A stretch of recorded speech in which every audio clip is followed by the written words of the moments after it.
The day my daughter-in-law hugged me and slipped something into my pocket, I thought it was love. It wasn't. That tiny, crinkling weight against my hip was the beginning of the ugliest truth I've ever had to face, and the moment I realized my own son might be in danger from the woman he married. I'm glad you're here, because I've never told this story out loud before. By the end of it, you'll understand why I still wake up at night feeling that ghost of a hug and reaching for a pocket that isn't there anymore. Before I begin, tell me in the comments where in the world you're watching from and what time it is for you right now. And if stories like this stay with you, please like and subscribe. It really helps me continue sharing the truths I've carried for years. So, let me take you back to the beginning, before the hug, before the pocket, before I knew that my daughter-in-law, Emma, was capable of something so cold. My name is Linda. I was 59 when all of this started, living in a small town in Ohio, the kind of place where people still wave when they drive past, even if they don't know you. I'd been a widow for 6 years, learning how to keep breathing in a quiet house, learning how to talk to myself in the kitchen so the silence didn't swallow me whole. My world had shrunk, little by little. It became my garden, my church choir, my job at the elementary school cafeteria, and most of all, my son, Michael.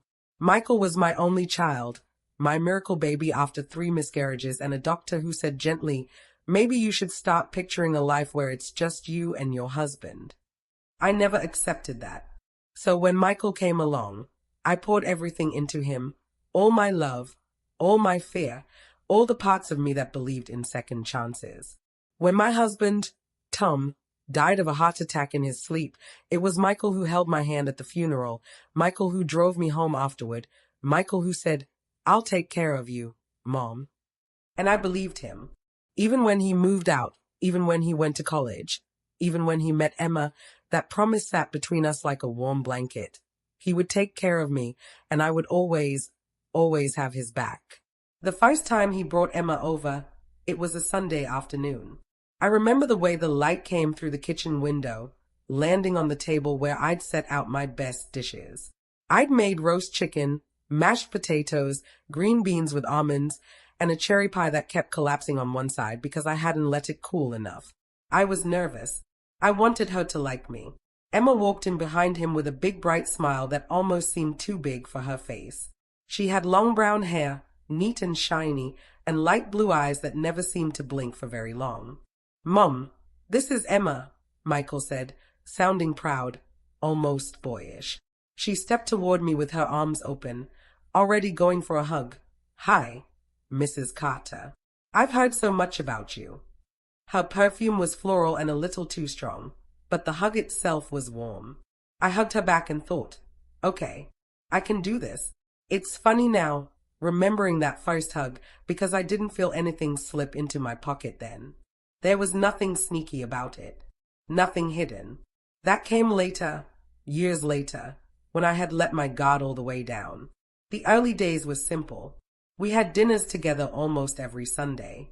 They'd bring over a bottle of wine, or sometimes Emma would insist on making dessert. She was good at presentation, little glass cups with layers of cream and fruit, chocolate curls she shaved herself, whipped cream piped in perfect rosettes.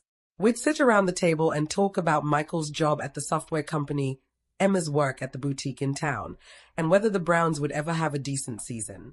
I'd send them home with leftovers in plastic containers, and Emma would always say, "You're spoiling us, Linda. How will we ever eat our own cooking?" I liked hearing my first name from her mouth. It made me feel included. There were small things. Now that I look back, little moments I could write off as nothing. A quick glance between them when I asked about their finances. The way Emma's smile stiffened if Michael complimented my cooking too much. Her habit of steering the conversation back to herself after a few minutes of anyone else talking. At the time, they were just quirks. Everybody has them. I was mostly focused on my own little life, my routines.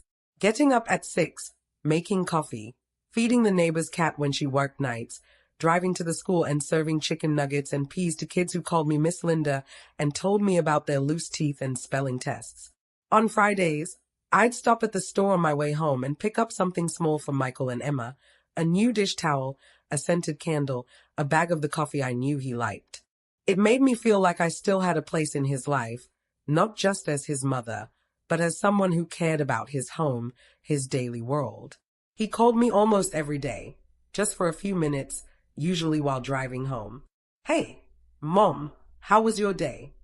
I'd tell him about the kids, about a new recipe I'd tried, about the bird feeder I'd hung out back. He'd tell me about deadlines and coworkers and Emma's latest idea for rearranging the living room. Everything seemed normal. Maybe a little too normal, but I didn't know that yet. The first real change came when Michael told me they were trying for a baby. He said it casually over meatloaf and mashed potatoes one Sunday, Emma's hand resting lightly on his wrist. "We're not making a big deal of it, Mom, but, just letting it happen." My heart fluttered. Grandmother. I smiled so big my cheeks hurt. I started picturing myself knitting baby blankets, pushing strollers at the park, teaching a little one to roll out cookie dough on my kitchen counter. Emma seemed happy enough about it too, but there were moments when her eyes would go distant if I got too excited. Like when I started talking about where a crib might go in their small two-bedroom house, and she said, "Well, we're not there yet," a little too sharply. I brushed it off. I told myself she was just nervous, or maybe she didn't like to plan too far ahead. Not everyone was like me, building little mental nests months, years in advance. Life kept moving. The seasons turned. There were days when I felt a bit left out, when Michael would cancel a Sunday dinner because we're exhausted. "Mom, Emma's not feeling great." Or when I'd call and he'd say, "Can I call you back?" We're in the middle of something, and then not call back until the next day. But that's what happens, I told myself. Kids grow up. They build their own lives. They don't owe you every minute. I believed that. I tried to. Still, there was a small ache in my chest sometimes, like a bruise I'd forgotten about until I pressed on it. That bruise started to throb the first time I caught Emma looking at me with something colder than annoyance, something almost like calculation. It was at their house, a Saturday afternoon. I'd stopped by with a casserole because I knew they'd both been working late and I didn't want them living on takeout. Michael wasn't home yet. Emma opened the door in leggings and an oversized sweater, her hair up in a messy bun that probably took 10 minutes to make look that effortless. "Oh," she said, blinking. "Hey, Linda, I didn't know you were coming by." "I should have called," I said quickly, lifting the foil-covered casserole. "I just made too much. Thought you two could use an easy dinner." Her smile was slow, practiced. "That's sweet. Thanks." I stepped in, kicking off my shoes at the door like I always did. The house smelled different, sharper, a chemical lemon scent instead of the vanilla candle she usually burned. There were papers spread out on the coffee table, a laptop open on the couch. "Busy day?" I asked. "Just working on some stuff," she said. Her eyes flicked to the clock, then back to me. "Michael's running late. He didn't tell you?" "No," I said, setting the casserole down on the kitchen counter. "I didn't really expect him. I was just in the neighborhood." That wasn't true. I'd driven 20 minutes out of my way. She leaned against the doorway, watching me. Her gaze felt different that day. Less warm, more measuring. "You know," she said lightly, "we've been really swamped lately. You don't have to keep bringing food over. We're not that helpless." The words stung more than they should have. I swallowed. "I know you're not. I just like to help." "Right," she said, her smile tightening for half a second before smoothing out again. "Well, we appreciate it." Then her phone buzzed on the table behind her. She glanced at it, and for a split second, I saw something flicker across her face. Panic? Guilt? I couldn't tell. It was gone too fast. She turned the screen slightly away from me as she picked it up, thumb moving quickly. A tiny alarm bell rang in my mind, quick and sharp. It was the first time I thought, she doesn't want me to see something. I told myself I was being ridiculous, paranoid. I grabbed a dish towel and fidgeted with it while Emma typed furiously for a moment, then set the phone back down face down this time. "Sorry," she said, her voice bright again. "Work stuff." I nodded and smiled, but inside, that little bell kept ringing. Just faintly. One small look. One tiny lie. That's all it was at first. But if I'd known, then, where that look and that lie would lead, I might have walked out of their house that day and never gone back. Instead, I stepped deeper into the warm kitchen, into the life I thought I understood, never imagining that one day my daughter-in-law would hug me, lean close against my shoulder, and slip something into my pocket that would make me question everything I thought I knew about my own family. If you'd looked at my life from the outside back then, you would have thought it was simple, maybe even boring in a comforting way. Most days followed the same gentle pattern, the kind of rhythm that settles over you in your late 50s when you've survived enough chaos to appreciate predictability. I'd wake up before the sun, padding across creaking hardwood floors in thick socks Tom used to tease me about. I'd switch on the coffee maker, listen to the first sputtering gurgles, and stand at the kitchen window while the world outside was still bluish and soft. My backyard wasn't much, just a rectangle of grass with a flower bed along the fence, a couple of bird feeders, and a chipped stone bird bath. Still, it was mine. I'd planted every tulip bulb, every clump of daffodils, every stubborn rose bush that refused to do what the gardening book said it should. That little patch of land had seen me through grief, through nights when I stood outside just to breathe because the house felt too full of memories of Tom. By the time the coffee finished, I'd be a little more awake, a little more ready. Then came the routine: coffee, toast, quick shower, uniform. At the elementary school cafeteria, we wore navy polo shirts with the school logo and khaki pants. Practical, unflattering, and easy. The school was just a 10-minute drive away, a low, flat brick building that always smelled faintly of crayons and floor cleaner. Kids' laughter bounced down the hallways long before lunchtime. It was one of my favorite sounds in the world. Working in the cafeteria wasn't glamorous. It was hairnets and plastic gloves and industrial-sized trays of chicken nuggets and pizza squares. But there was something about the predictability. The same kids in the same line, asking for just a little more ketchup, please, or telling me their dog's name, or proudly showing me a sticker they'd gotten for good behavior, that made me feel anchored. There was one little boy, Jason, who'd tell me every Friday, "Miss Linda, my dad says pizza is brain food." I'd smile and say, "Then your brain's going to be huge by the time you graduate." Those kids had no idea that I went home to an empty house. To them, I was just the lady who put extra carrots on their tray because your eyes need them. It helped, being needed in small ways every day. After work, if it was a Monday or Wednesday, I'd stop by the grocery store. I knew exactly what aisle everything was in. I'd wander past the bakery section, inhaling the smell of fresh bread I rarely bought because I still couldn't finish a whole loaf by myself before it went stale. Sometimes I'd pick up something I knew Michael liked, that particular brand of spicy chips, or the dark roast coffee he always said tasted like actual adulthood. Into the cart it went, almost automatically. I wasn't trying to hold on to him like a little boy. At least, I didn't think I was. It just felt good to know I could still bring him some small comfort. Life at home was quiet, but not empty in a hopeless way. I had my shows, my books, my knitting. I had the choir at church on Thursday nights. I had my neighbor, Carol, who'd come over with a glass of wine and stories about her grown daughters whenever she and her husband were in one of their silly arguments. And, of course, I had Michael and Emma. They were the bright spot I leaned toward without even realizing it. Their house was across town in one of those recently developed neighborhoods, identical beige houses lined up neatly, with little saplings staked in the front yards, still too young to cast real shade. Their place was cozy inside, though. Warm-colored walls, framed photos, throw blankets that Emma rotated with the seasons. I remember the first time I walked into their house after they got married. The wedding itself had been beautiful. Small, intimate, more expensive than I was comfortable with, but Emma's parents had insisted on paying for a lot of it. Emma's mother was one of those women who never had a hair out of place, whose smile was always camera-ready. Tom wasn't there to walk Michael down the aisle, of course, but I sat in the front row and held onto the little packet of tissues I'd brought, pressing my lips together as my son stood up there in his suit, looking as grown as I'd ever seen him, and yet, somehow, still like the little boy who used to run into my bedroom after a nightmare.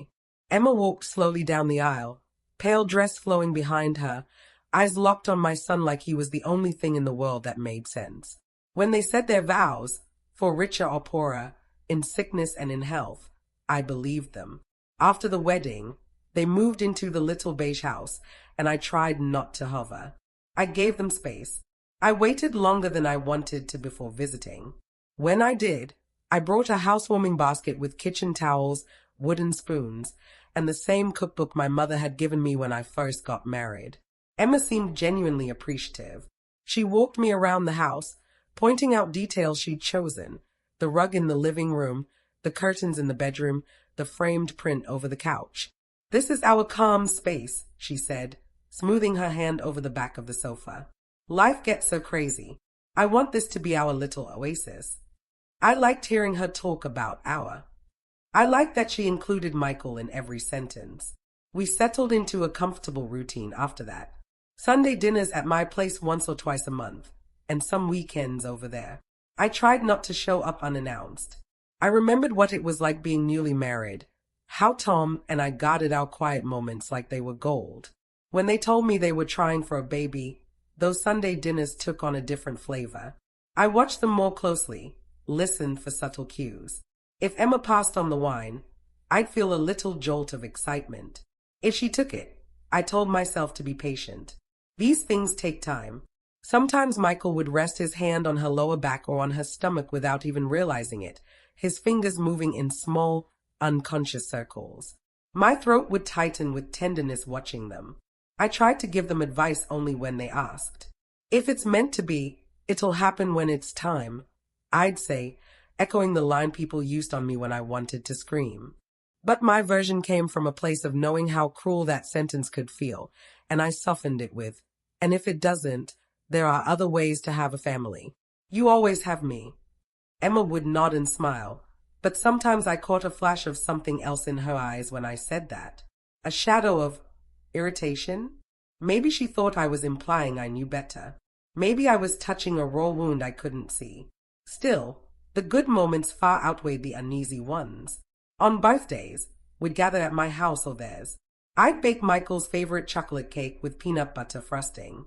Emma would buy those trick candles that relight themselves, and they'd both laugh when he groaned, blowing them out again and again while I snapped photos on my old phone. At Thanksgiving, my house was full and warm. I'd set the table with my best dishes, the ones with tiny blue flowers around the edges. Emma helped me in the kitchen, arranging the sweet potato casserole and sprinkling marshmallows more artfully than I ever did. "You know you don't have to make everything from scratch." "Right," she teased one year, watching me whisk gravy. "I know," I said. "I liked the way my mother did it." She'd laughed, shook her head, and draped a dish towel over her shoulder the same way I did. There was intimacy in those simple tasks, standing side by side at the sink, washing and drying dishes, talking about nothing and everything. Her work, my work, the neighbor's loud truck, a recipe she'd seen on TikTok. We started texting sometimes, just the two of us. She'd send a photo of a dress and ask, "Too much for date night?" Or a picture of a burnt pan with, "Tell me you've done this at least once." I liked those messages. They made me feel like we were building an actual relationship, not just orbiting each other because of Michael. And Michael, well, he was my touchstone through it all. He'd stop by my house after work sometimes, especially when his commute route wasn't clogged with traffic. He'd eat leftovers straight from the Tupperware standing at the counter, tie still hanging loose around his neck. "How are things, really?" I'd ask, leaning on the opposite side of the counter. He'd shrug, that half-tired, half-content shrug I'd come to recognize. Busy, always busy, but good. Emma's great. Work's demanding, but it's a good problem to have. Ways saving up, thinking about maybe trading up to a bigger place if we have a baby. There it was again, the baby, the future, hope woven into his voice. "I'm proud of you," I'd tell him. "You've built a good life." He'd smile, that same lopsided smile he had when he lost his first tooth. "I learned from you and Dad." Those were the moments that filled me up, that made the quiet nights easier. My phone was rarely far from reach. If it buzzed after 9, I almost always assumed it was Michael or Emma. Sometimes it was Emma asking if I had a certain recipe. Sometimes it was Michael sending a photo of a funny sign he'd seen. Sometimes it was nothing important, just a love you, Mom, as he crawled into bed after a long day. I never realized how much I counted on those small pings of connection until they started to change. The first shift was small, so small you'd miss it if you weren't paying attention. I was at church one Sunday morning, standing in the choir loft, clutching my music folder. The sanctuary was decorated for Advent, poinsettias on the altar, evergreen garland draped around the balcony. The air smelled like candles and perfume and winter coats that had been hanging in closets too long. After the service, people mingled in the fellowship hall, sipping coffee from styrofoam cups and picking at donuts on napkins. I stayed a little longer than usual, talking to a woman about a fundraiser, because it felt good not to rush. When I finally got to my car and checked my phone, I saw I had a text from Michael. "Hey Mom, we're gonna skip dinner tonight. Emma's not feeling well. Rain check. Nothing strange there. It happens." I typed back a quick, "Of course. Give her a hug from me." I started the car, the cold engine groaning awake. As I pulled out of the church parking lot, I glanced at my phone again on the console, checking the time. That's when I noticed the little detail that made my stomach dip. The text had been sent at 9:15 a.m. Service didn't start until 9:30. I frowned, thinking back. I'd seen Emma and Michael's car in the church lot when I pulled in just after 9.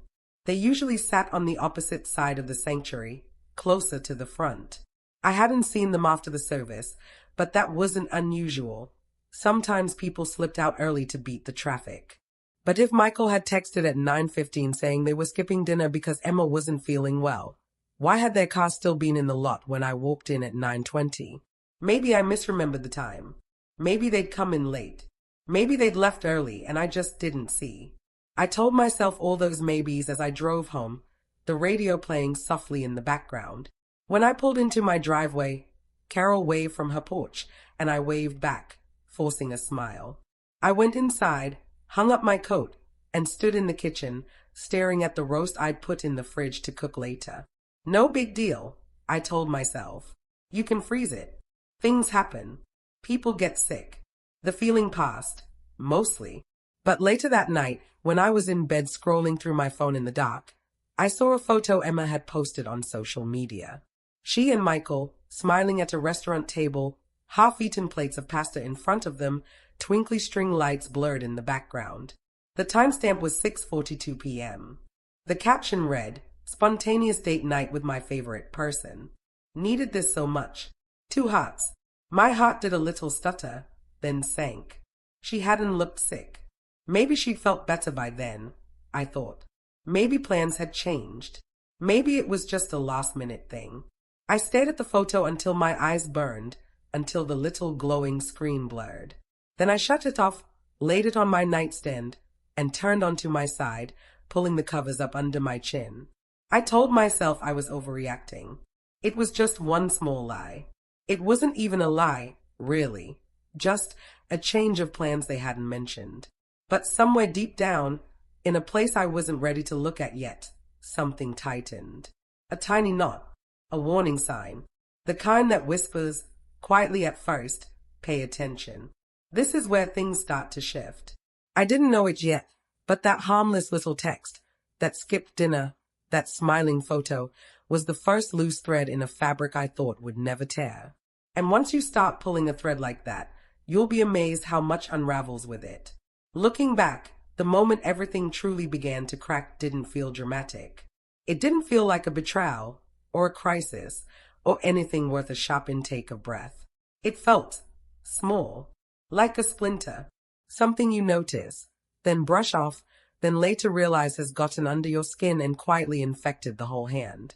It started on a Thursday afternoon. A normal Thursday, or what I thought was normal, before the world under my feet shifted a few inches to the left. I had just finished my shift at the cafeteria. My back ached from leaning over the counter all morning, and I smelled faintly of tomato sauce and disinfectant wipes. The air outside was cool for late spring, the kind of cool that hints at rain but can't quite commit. I breathed it in deeply, grateful to step out of fluorescent lights and into something real. I checked my phone as I walked to my car. Habit, at this point, and I saw a message from Michael. Mom, can we talk later?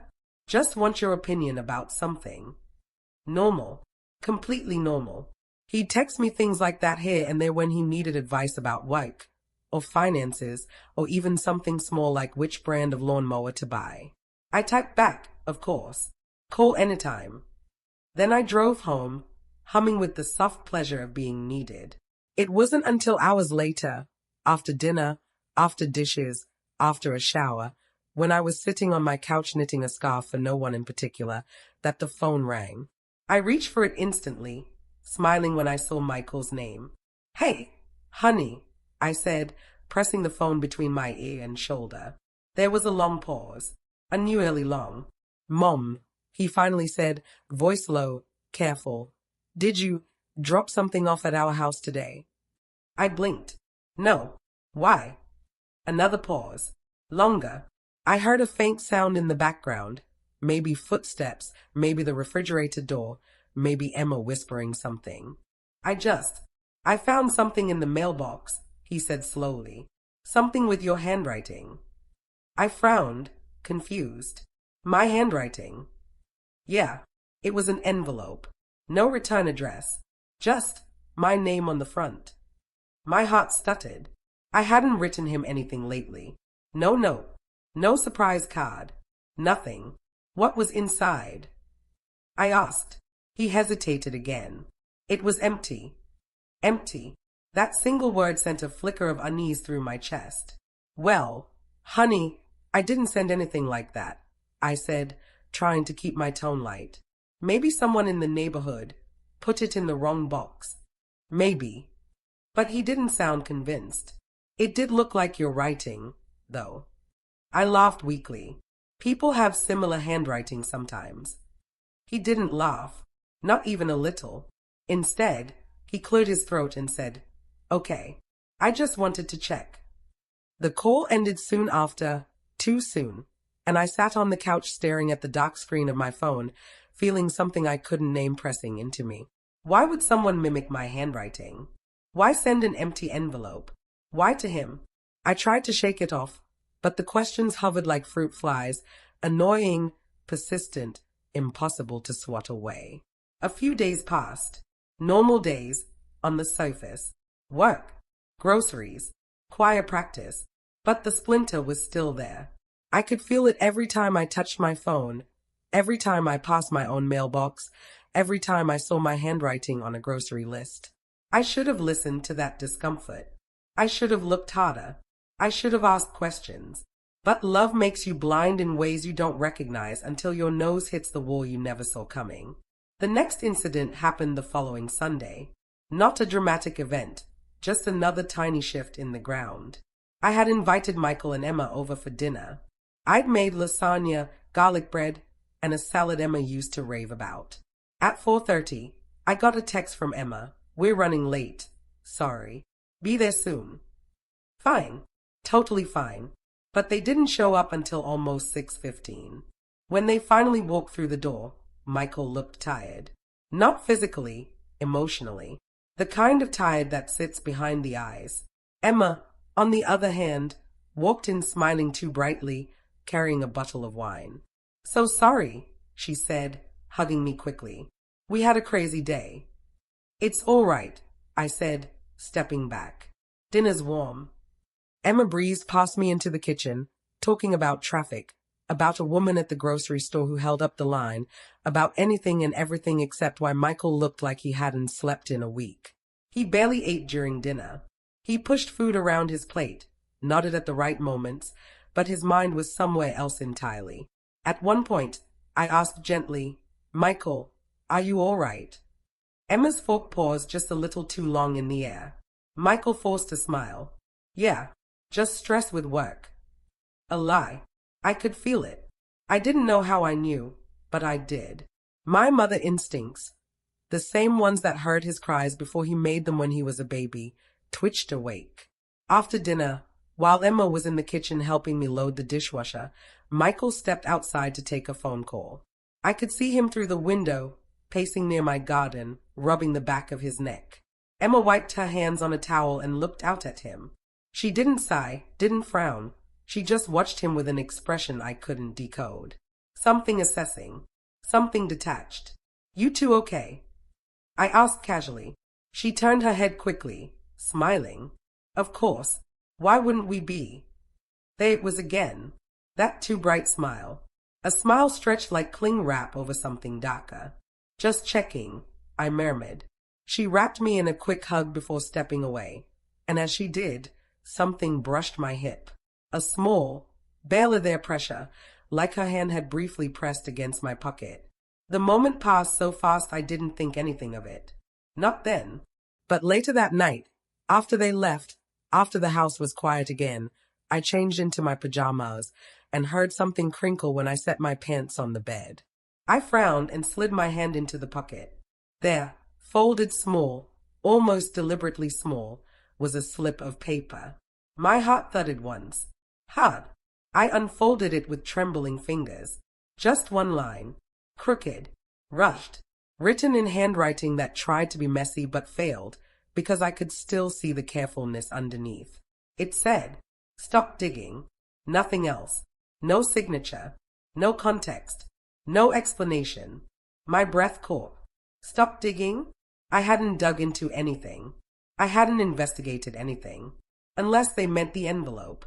Unless they thought I had asked Michael about it. Unless someone close, wanted me silent. The room spun for a moment, gently at first, then in a slow, dizzy slide. I sat on the edge of the bed, the note trembling between my hands. Why would someone warn me off? Who even knew I had noticed anything? How long had something been happening behind my back? The splinter in my skin twisted deeper. I tried to convince myself it wasn't from Emma, that she must not have slipped it into my pocket intentionally. Maybe it was a mix-up. Maybe it wasn't even from Michael's house. Maybe it had been in my laundry earlier. But deep in my chest, a cold truth began forming like frost. This wasn't random. Someone wanted me blind. Someone wanted me still. And the note, that single, quiet threat, was the first undeniable sign that whatever was happening inside my son's home was darker than anything I ever could have imagined. Still, I didn't tell anyone. Not Michael. Not Carol. Not a soul. I folded that note, tucked it inside my nightstand drawer, and told myself I'd figure it out. But I had no idea what I was walking toward, no clue how deep the well went, how cold the water was at the bottom. I only knew one thing. The digging was only just beginning. If you approve Part 3, Inciting Incident, I'll continue with Part 4, Discovery, where the truth begins to surface and the emotional stakes spike sharply. You said. Part 4. ChatGPT said. Part 4. Discovery, almost equal to 15% of the story. Revelations deepen, tension tightens. Lowest emotional point at end. I didn't sleep the night I found that note. I lay awake, staring at the ceiling, listening to the old house shift and settle around me. Normally those small creaks and sighs felt comforting, like the house was keeping watch. But that night, every sound felt sharp, intentional, heavy.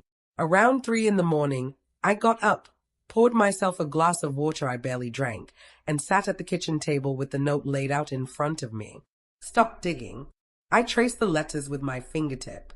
They were almost too perfect, the kind of handwriting someone tries to disguise but can't quite hide their habits. The curve of the G was familiar, but I couldn't place it. That was the part that ate at me first. Familiarity. Not like a stranger. Not like a random prank. Someone who knew me or knew Michael. Someone close. But who would want me to stop digging when I hadn't been digging at all? My thoughts circled endlessly, tightening each time they passed the same questions. By dawn, I felt wrung out and hollow. I went to work that day in a daze. The kids' chatter sounded muffled, like I was hearing everything from underwater. By lunchtime, I had convinced myself to do 2 things. Pretend nothing was wrong. Watch everything more closely. Those 2 decisions would change the course of my life. The first real crack. 2 days after the note, Michael came by the house unexpectedly. I was pruning the rose bushes out back, trying to quiet the static in my mind, when I heard the side gate creak open. I turned, surprised, clippers still in hand. Michael walked in with a stiff smile, his hands buried in the pockets of his jacket. He looked fragile, like something inside him had cracked and he was holding the pieces together with sheer willpower. "Hey, Mom," he said. "Hi, honey." I set the clippers down.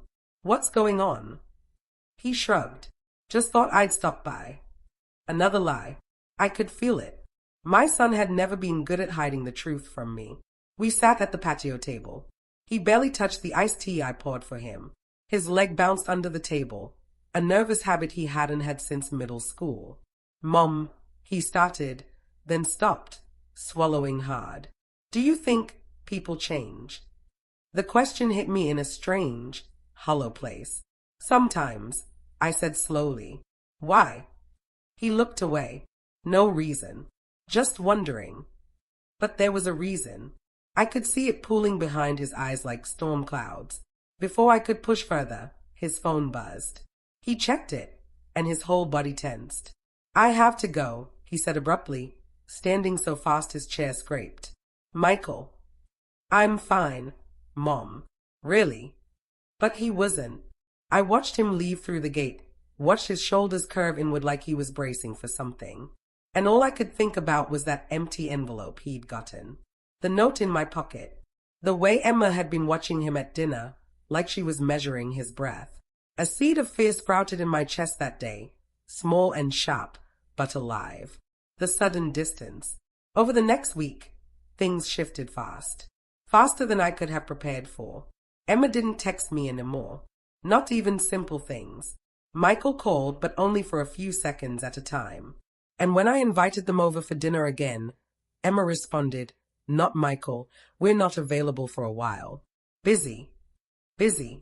Busy becoming a shield between me and my son." I tried not to jump to conclusions. I tried to breathe, to stay rational. But instinct is rarely rational, and mine was pounding like a drum. 3 nights later, I broke my first unspoken rule. I drove to their house unannounced. I told myself I just needed to drop off a book Emma had asked for before the silence began. But the truth was simpler and harder. I needed to see them. I needed to see him. It was nearly 7 p.m. The lights were on inside. The living room curtains were open. My heart stuttered as I walked up the driveway, book clutched to my chest. I rang the doorbell. Footsteps. Then the door opened, but not by much. Emma's face appeared in the small gap, her expression tight. "Oh," she said flatly. "Linda. Hi." "Hi," I said, trying to smile. I didn't mean to intrude. I just wanted to drop this off. You'd asked about it a while ago. She didn't open the door further. She didn't reach for the book.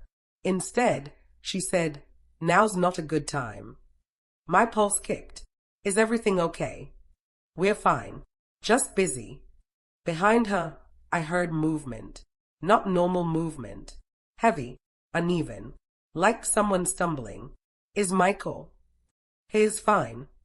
She cut me off so sharply I physically flinched. And then, slowly, deliberately, she pushed the door closed. Right in my face. I stood there on their porch, stunned, hands still lifted in midair. The porch light buzzed faintly. Somewhere down the street, a dog barked. I walked back to my car, the book heavy and useless in my hands. Inside the house, a faint thud echoed. A male voice, muffled. My breath caught in my throat. Was Michael sick? Was he hurt? Why wouldn't she let me see him? Why the lies? Why the secrecy? I sat in my car for several minutes, gripping the steering wheel until my knuckles ached. For the first time since he was born, I felt truly shut out of my son's life. Locked out, even. Like someone, Emma, had quietly closed the door between us and turned the deadbolt. I drove home in silence, the kind of silence that seeps into your bones. And for the first time, I wondered if Emma might be hiding something from him, too. The unmistakable shift. 2 days later, at school, I found the next piece of the puzzle, though I didn't know it was a puzzle yet. I was wiping down tables after lunch when my coworker, Denise, waved her phone at me. "Hey, Linda, "Isn't this your daughter-in-law?" she asked casually. I glanced at the screen. A social media photo. Emma, at a bar, smiling widely, holding a cocktail, next to a man I didn't recognize, their shoulders touching, their bodies angled toward each other a little too closely. The timestamp made my stomach drop. It was taken the same night I had been turned away at their door. "Oh," I murmured, keeping my voice steady with effort. "Yeah, that's her." Denise kept scrolling, oblivious to the earthquake cracking through my chest. I excused myself to the staff restroom, locked the door, pressed my back against it, and I felt it, the truth, creeping under the door like cold smoke. Emma wasn't busy. She wasn't overwhelmed. She wasn't caring for my sick son. She was out drinking with another man. Publicly. Casually. What did that mean? What was happening in that house? Was Michael the one being shut out? Or was it me? I held my face in my hands and felt the first real wave of dread wash over me. This wasn't just distance. This wasn't just stress. This wasn't just marriage growing pains. Something was wrong. And whatever it was, Emma was at the center of it. The breaking point. I didn't want to jump to conclusions. But the note in my pocket, the bruised look in Michael's eyes, the slammed door, the picture with another man, they all tugged at the same thread. Hard. I needed answers. Real ones. The breaking point came 4 nights later. Michael showed up at my house after dark. No warning. No text. Just a pounding on the door. 3 sharp knocks that rattled my chest. I rushed to open it, and when I did, the breath left my lungs. Michael looked awful. Not tired. Not stressed. Broken. His left cheek was slightly swollen. His eyes were red, not from crying, from exhaustion and fear. "Michael," I whispered, reaching for him. "Honey, what?" He shook his head. "I can't stay." "Are you safe?" Another shake. "I don't know." The words sliced through me. "Come inside," I urged. "I can't," he said again, voice cracking. I didn't know where else to go for a minute. I stepped outside and closed the door behind me, heart thundering. "Is Emma?" He looked away, his jaw clenched, and finally, in a voice barely above a whisper, he said, "Mom, something's wrong, really wrong, and I don't know what to do." Cold swept through me, head to toe. This wasn't in my imagination. This wasn't paranoia. This wasn't loneliness twisting things out of shape. My son, my only child, was in trouble, and the woman who was supposed to love him was at the center of it all. My knees went weak. I gripped the porch railing to keep myself steady. "Michael," I said softly, "tell me everything." But before he could answer, his phone buzzed. Loud, shrill, urgent. He looked at the screen, and all the color drained from his face. "I have to go," he whispered. And before I could grab him, he ran to his car, got in, and drove off into the dark. I stood on the porch, wind cold against my skin, watching the taillights disappear. I felt helpless, terrified, more alone than I had since Tom died. Something was unraveling fast, too fast, and I couldn't stop it. But the worst moment of the night came when I went back inside and saw something on the floor near the front door. A small folded slip of paper, the same size as the one before. My hand shook as I picked it up. Inside, in the same careful disguised handwriting, were 3 words. "You were warned." My legs nearly gave out. This wasn't just secrecy. This wasn't just emotional distance. Someone was watching me, tracking what I did, monitoring my contact with my own son. And now, they were escalating. Whatever Emma was hiding, whatever she was doing, I had just crossed the line she didn't want me anywhere near. And it sank into me, slow and deep, like an anchor. I was in danger. Michael was in danger. And the only way forward was through the truth, however ugly it was. I didn't sleep the night Michael showed up at my door, bruised and terrified, only to be pulled away by a single vibrating phone. I sat in the living room long after he drove off, wrapped in a blanket even though the house wasn't cold. The note, "You were warned," lay on the coffee table. Every time I looked at it, something inside me hardened. Something maternal. Something ancient.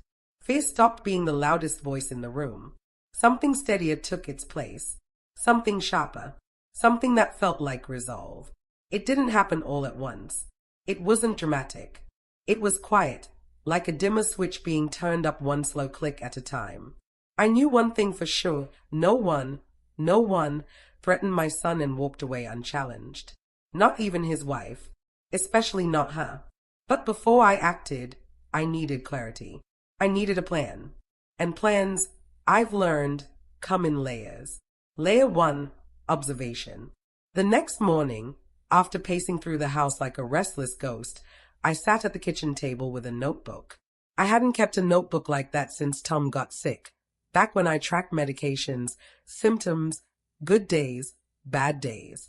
This time, I wrote down everything I knew. The empty envelope Michael received. The first note, stop digging. The second note, you were warned.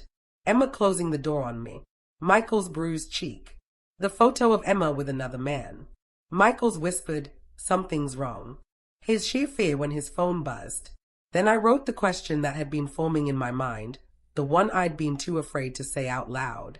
Is Michael in danger from Emma? Seeing it on paper made my stomach twist. But the truth didn't care how much it hurt. It just sat there, staring back at me. I tapped the pen against the table. Slow. Controlled. If I was going to help him, I needed information. I couldn't confront Emma without proof. I couldn't confront Michael when he was clearly scared and trapped in something I didn't yet understand. So I made myself a promise. I would watch. I would listen. I would not react until I had everything I needed. I closed the notebook. That was layer 1. Layer 2, distance, the strategic kind. It felt wrong to step back. Every instinct in my body wanted to rush to Michael, to pull him out of whatever fire he'd been shoved into. But timing matters. Positioning matters. And if Emma was behind the threatening notes, she'd be expecting me to keep pressing, keep asking, keep showing up. So instead, I went quiet. Not out of fear, out of intention. I didn't call Michael that day. Or the next. I texted him once, just a simple, thinking of you. Hey, if you need me. Nothing probing. Nothing suspicious. I imagined Emma reading over his shoulder. Let her think I'd backed off. Let her think I was scared. Let her believe the notes had worked. I was playing small so I could see the board more clearly. And it didn't take long for her to make a mistake. Layer 3, her slip. 4 days after Michael came to my door, I was at the grocery store, the same store Emma frequented, when I saw her 2 aisles over. She didn't see me.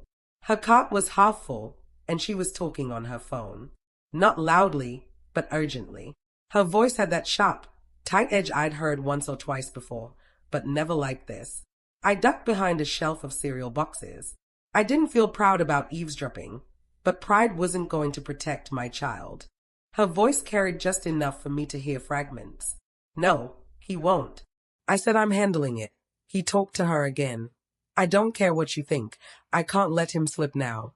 Just stay quiet until I say otherwise. My heart thudded so loudly I worried she'd hear it. She ended the call abruptly, exhaled hard, ran a hand through her hair, a gesture of frustration, not fear.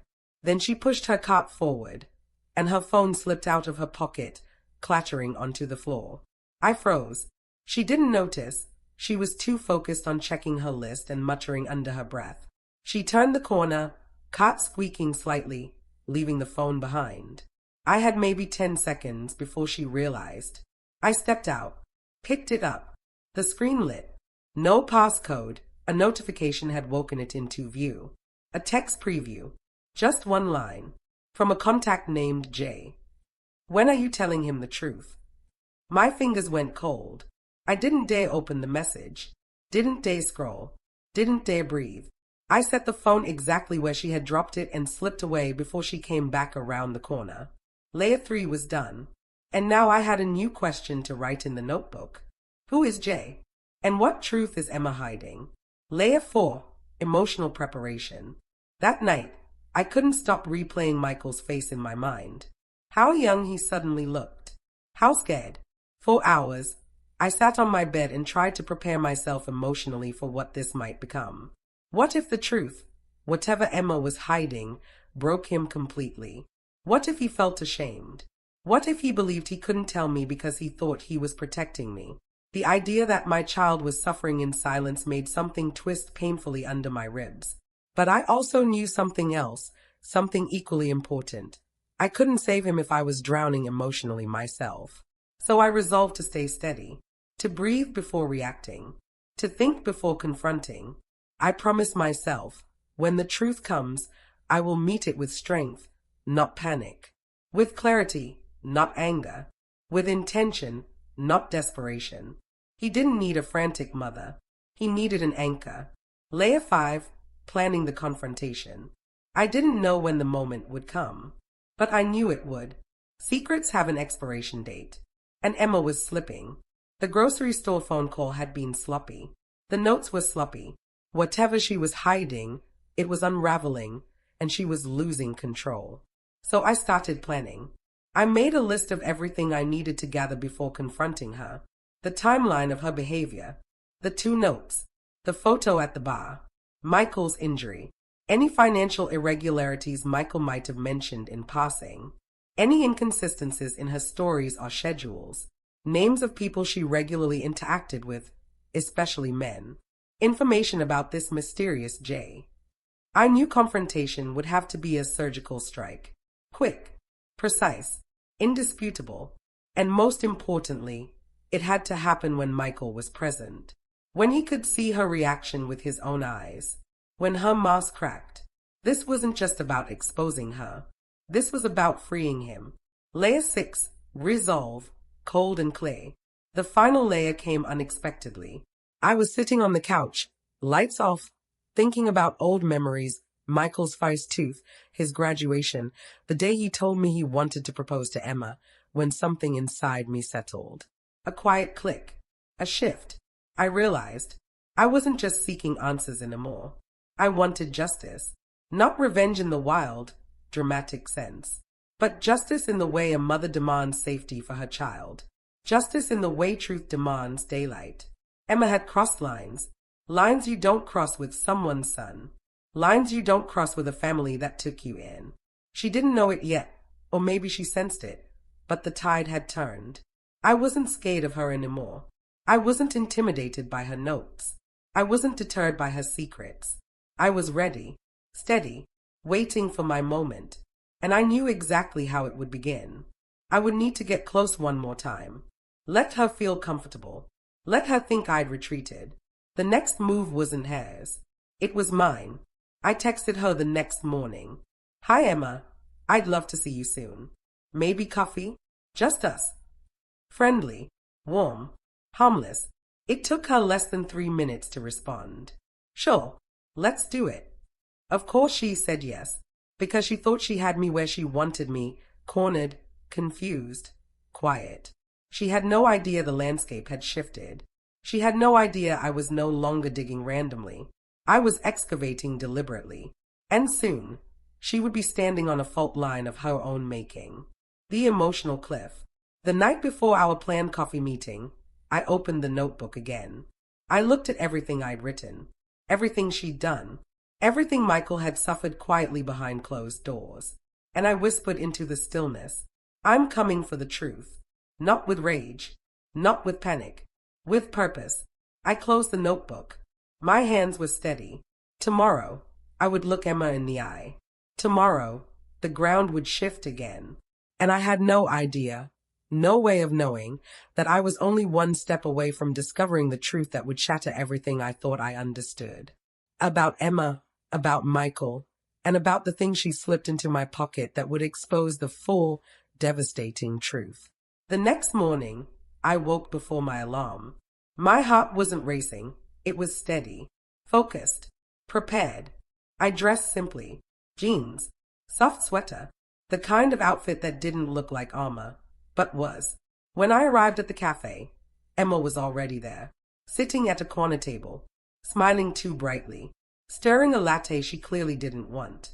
She waved when she saw me, as if we were friends, as if nothing had happened. I walked toward her slowly, measuring every step. And I knew, instantly, that something was off. Her smile didn't reach her eyes. Her shoulders were tense. She kept glancing at the door behind me, waiting for someone, or planning a quick exit. I sat down. She leaned forward, too eager. Linda, it's been a while. I'm so glad you reached out. I nodded. I thought we should talk. She lifted her cup. Of course. What's on your mind? I didn't answer right away. I let the silence settle. Heavy, dense. Emma hated silence. Always had. Sure enough, she cracked first. Her smile twitched. She tucked a strand of hair behind her ear with a shaky hand. You seem tense, she said lightly. Everything okay? I rested my hands on the table, looked straight into her eyes. Where's Michael today? Her expression flashed, just for a second. Something sharp, something panicked. Then the mask snapped back. Oh, he's at work. Why? No, I said quietly. He isn't. A beat. She froze, because she knew I was right. Her fingers wrapped around her cup. Tight, white-knuckled. Linda, she said, softer now. Let's not make this difficult. I leaned in. Come, you've been hiding something, and you're going to tell me what it is. Her breathing hitched. Bailey, but enough. I don't know what you mean, she whispered. The notes. I placed my purse on the table, opened it slowly. Stop digging. You were warned. Emma's face drained of color. People around us kept sipping their coffees, unaware that the world at our table had narrowed to two women and a truth ready to detonate. She swallowed. Hard. I didn't. Don't lie. I cut in. My voice wasn't loud, but it was final. She trembled, a small, involuntary shake of her hands. Then, something shifted. Her shoulders straightened. Her jaw tightened. A cold resolve slid over her features. Fine, she said. Flat, emotionless. You want the truth. You won't like it. I want whatever you've been hiding from my son. Her eyes flicked toward the door again, still expecting someone, still waiting for something. Then she looked back at me, and the mask fell completely away. The first strike. Michael has a gambling problem, she said. Fast. Sharp. I blinked. What? He's buried in debt, she continued. He lied to you. He lied to me. He lost thousands, and has been taking money from our joint account without telling me. My chest tightened, but not from shock, from recognition. This wasn't the truth. This was a script, a rehearsed lie, a deflection.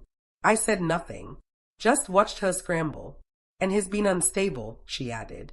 Emotional, irrational. He asked for space from you because he didn't want you involved. He didn't want you to know. Still, I stayed silent. She faltered. Her hand shook again. Her breath wavered, because the lie wasn't landing. She knew it. She felt it. I reached into my purse again, pulled out the small slip of paper Michael had dropped near my door that night, the one I hadn't shown her yet. I unfolded it slowly. Emma's eyes widened. Recognition. Faith. Then fury. What is that? She hissed. You tell me, I said softly. I placed it between us. A scribbled address. A date. A time. Today's date. 10 a.m. 1 hour from now. She stared at it like it was poison. Then she whispered, You weren't supposed to see that. The unraveling. I spoke quietly. What's at this address, Emma? Her breath came shallow. Her fingers curled into fists. Don't go there, she whispered. Don't interfere. It involves my son. No, she shot back, voice cracking. It involves me. You don't understand what's at stake. Then make me understand. Her eyes glistened, with rage, not tears. You always ruin things, she spat. You can't stand not being in control. You can't stand that he has a life without you. I didn't flinch. Insults meant she was slipping, losing her grip. What happens at 10, Emma? She shook her head violently. You don't get it. You don't get what Michael did. You don't get what I've had to fix. And the man at the bar. I pressed. Was he helping you fix something too? Her lips parted. A hit. A direct hit. She slammed her cup down so hard coffee splashed over the rim. He wasn't supposed to be in that picture, she whispered. You weren't supposed to see that. Then her voice dropped even lower. Michael wasn't supposed to see anything either. My blood went cold. What do you mean? She bit her lip, shook her head. I caught her wrist across the table. Not hard. Just enough. What happens at 10? Her breath stuttered. She leaned in, her voice trembling. I was supposed to meet someone. Who? She closed her eyes for a second, just a second, and then said the name. Jared. The man from the photo. Of course. What were you meeting him for? Her lips tightened. Her voice dropped to nearly nothing. To talk about leaving Michael. My heart thudded once. Hard. And the notes. Silence. Emma. Her chin trembled. Then, finally, she broke. They were supposed to scare you, she said in a rush. So you'd back off. So you wouldn't interfere. Michael was already fragile, and you kept pushing and... I stood up. Slowly. The cafe around us faded into background noise. All I saw was the woman who had isolated my son. Threatened me. Cheated openly. Planned secret meetings. Lied so easily it came out smooth as breathing. She looked up at me with something like desperation. You're going to ruin everything, she whispered. No, I said. My voice was calm. Ice calm. You already did. I picked up the slip of paper with the address, slid it into my purse. Emma stood too quickly, knocking her chair back. Don't go there, Linda, she said, voice shaking. Don't you dare go. I held her gaze. If Michael is there, I said, I'm going. Her face twisted. Fear, anger, something darker underneath. You don't understand what you're walking into, she snapped. Then I'll find out. I turned and walked out of the cafe. Fast, focused. Behind me, she shouted my name. Chairs scraped. People stared. But I didn't slow down. Not even once. Because my son was part of something I wasn't supposed to see. And Emma had just confirmed that the truth lived at that address. The one Michael had dropped. The one she tried to hide. The one I now held in my hand. Whatever waited there at 10 a.m. I was going to face it. Even if it shattered everything. I drove to the address on that slip of paper with my hands clenched so tightly around the steering wheel that my fingers ached. The road stretched out long and empty, morning sunlight flickering through bare tree branches like flashes of warning. The closer I got, the heavier the world felt. Not frightening anymore, just inevitable. Like whatever I was about to walk into had already been set in motion long before I realized it. The address belonged to a small counseling center on the edge of town. A low brick building with a faded sign, Hope and Renewal Family Therapy. Family therapy. My heart twisted so sharply it almost took my breath. Was this where Michael had been? Was this the place he had tried to reach before Emma pulled him away? Was this why he'd been bruised, exhausted, terrified? I parked a little crooked, my mind racing ahead of my body. Inside, the lobby was quiet. Neutral-colored chairs. A coffee table covered in magazines no one actually reads. The faint hum of an air purifier in the corner. A receptionist looked up, smiling politely. Can I help you? My voice came out softer than I expected. Is Michael Carter here? He had an appointment this morning. She checked the computer. Her eyebrows rose. He actually arrived early. His in session room too. Something inside me unclenched slightly. Relief washed over me so suddenly my knees almost buckled. He was alive. He was here. He wasn't with Emma. I nodded. Can I please join him? She hesitated. Policies, boundaries, all the bureaucracy of clinical places. But something in my expression must have told her I wasn't there for anything small. She motioned toward a hallway. Down there, second door on the left. Knock gently. My legs felt heavy as I walked the hallway. Time slowed. Sound dimmed. I reached the door and lifted my hand, but before I could knock, I heard voices inside. Michael, and someone else. A man's voice, not Jared. Older, calm, measured. A therapist.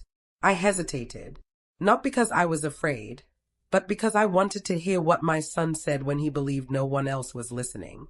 His voice came through softly, strained at the edges. I don't know what's real anymore, he said. I feel like I'm losing my mind. My heart clenched. The therapist spoke gently. Tell me why you feel that way. Michael exhaled shakily. It's Emma, he whispered. She lies to me. About little things, big things.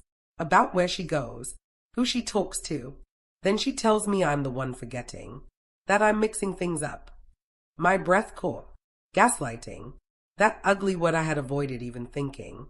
She tells me conversations didn't happen, he continued, voice breaking.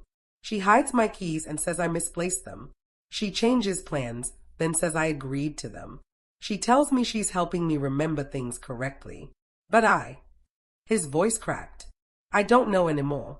I feel like my memories are slipping through my hands. I pressed my palm against the cool door.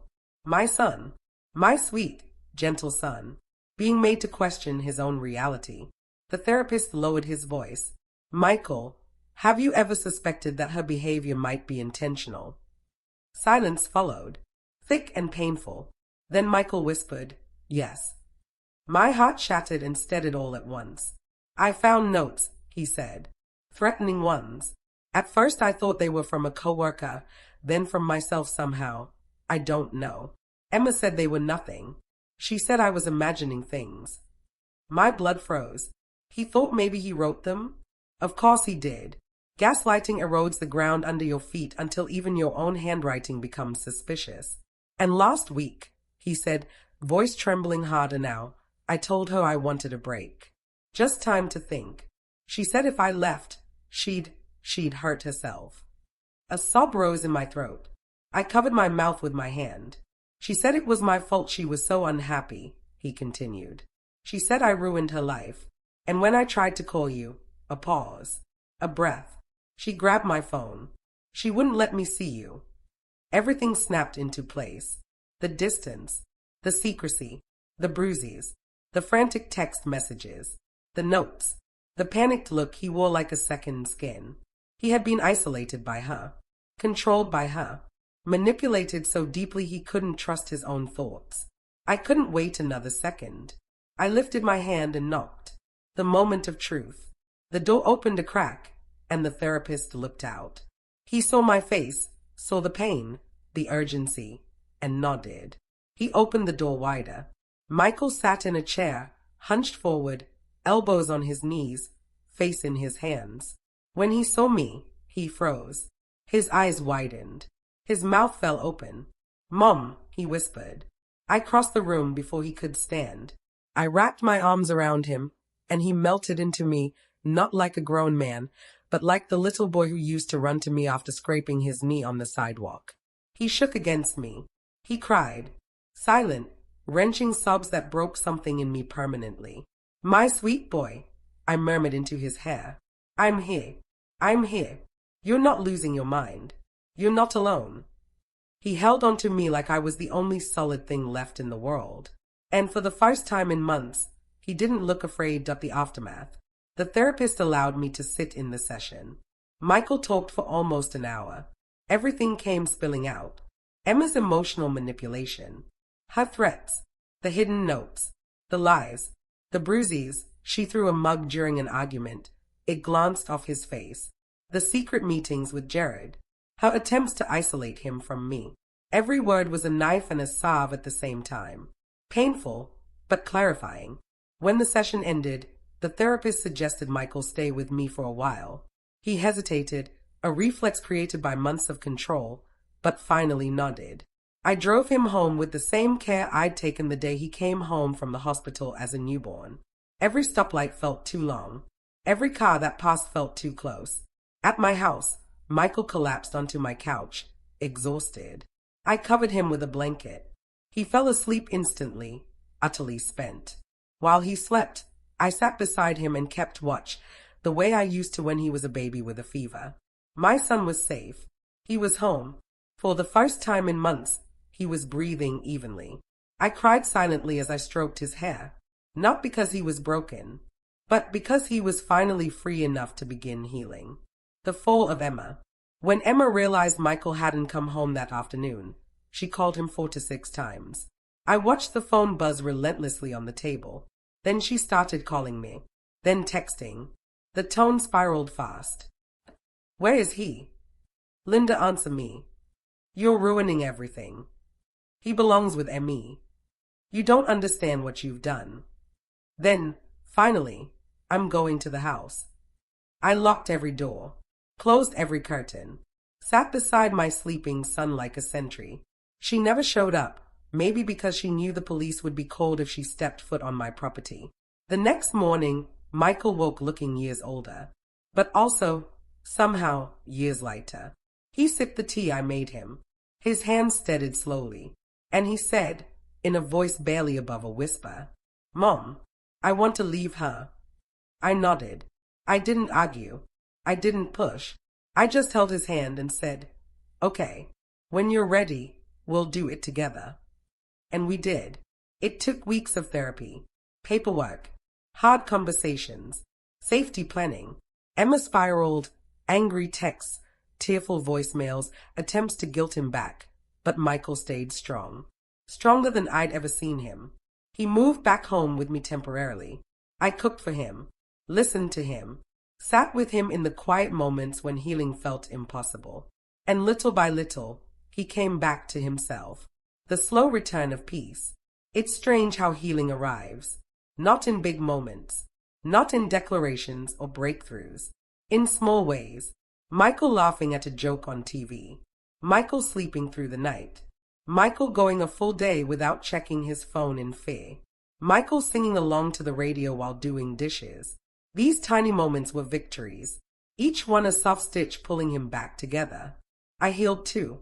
I didn't even realize how tightly I'd been gripping fear until it loosened. The house felt warmer again. Food tasted better. Mornings felt hopeful instead of heavy. And we talked, really talked, in ways we never had before. He told me everything. And I listened. Without judgment. Without pressure. Just love. Only love. That's what finally anchored him. Not advice. Not solutions. Just knowing he was safe. Safe with me. The final quiet. Months passed before the noise of Emma's chaos faded into the background. Michael filed for separation. Emma fought it. Blamed me. Blamed him. Blamed everything except herself. But her grip had broken. Her power over him dissolved when he realized his reality was still his own. The day he signed the final papers, he came home, sat at the kitchen table, and quietly whispered, Thank you, Mom. I squeezed his hand and said, You saved yourself. I just held the light so you could see. He smiled, a real one, and for the first time in a long time, I saw the boy he once was and the man he had finally become. The wound was still healing, but it was healing clean. Our lives were gentler now, more honest, more present. And every so often, when I fold laundry or water the garden, I think about that hug Emma gave me, the one where she slipped that first note into my pocket. It feels like a lifetime ago, and in many ways, it was. The storm that nearly swallowed us had finally passed. What remained was quiet, steady, whole. But even in that peace, I knew one thing for sure. This story wasn't just about what Emma did. It was about how Michael found his way back to himself, and how I learned, all over again, what a mother's love can endure.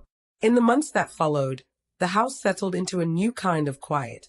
Not the lonely quiet I used to live in after Tom died, not the frightened quiet that came during the worst of things with Emma, but a peaceful quiet. A lived-in quiet.